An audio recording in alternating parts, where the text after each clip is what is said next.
Meneer Schilder, we staan hier op een wel hele bekende plek in Remun, hè? Ja, de Zwartboogplein is wel bekend, hè. Plein met de meeste stoplichten en wachttijden. Ja, we staan hier allemaal wel eens stil. En als we hier stilstaan, kunnen we hier binnenkort het bijzonders in staan. Kunt je daar even vertellen? Ja, we gaan zo meteen over tot de onthulling van ons kunstwerk. Wat Stichting Kijktoor gemaakt heeft in eigen beheer en eigen ontwerp. Van begin tot de eindfase. En dat laatste gedeelte, de laatste mijlpaal, dat zal zo meteen gebeuren dat we de onthulling echt volbrengen. En dan kan iedereen ons nieuw kunstwerk aanschouwen. Kijktoor is een stichting die zich inzet voor het meer toegankelijk maken en het meer begrijpbaar maken van kunst. Van de gewone mens, voor de gewone mens.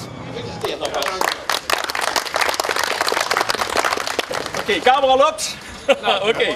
3, 2, 1. Hoppa. Zo.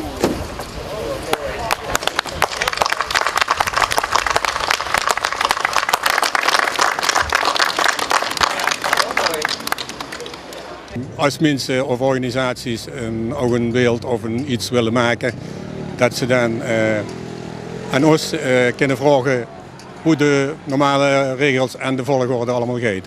Zo zijn we ook aan dit beeld gekomen, om dat ook te ervaren hoe dat is. We hebben dit beeld gemaakt. Dit beeld hebben we zelf als stichting gemaakt, dus op dit moment zijn het 4 mensen. Willem Evers, Frank Abe, Thijs Verheijden en ikzelf Bert Schilder. We hebben ervoor gekozen omdat het ten eerste vonden we het een saaie plaats. En die willen we gaan verlevendigen. Dat is wat ook het geheel uitstraalt. En hier heeft iedereen gelegenheid zat om op zijn gemaakt te kijken, want dan moest je toch altijd wachten. Ja.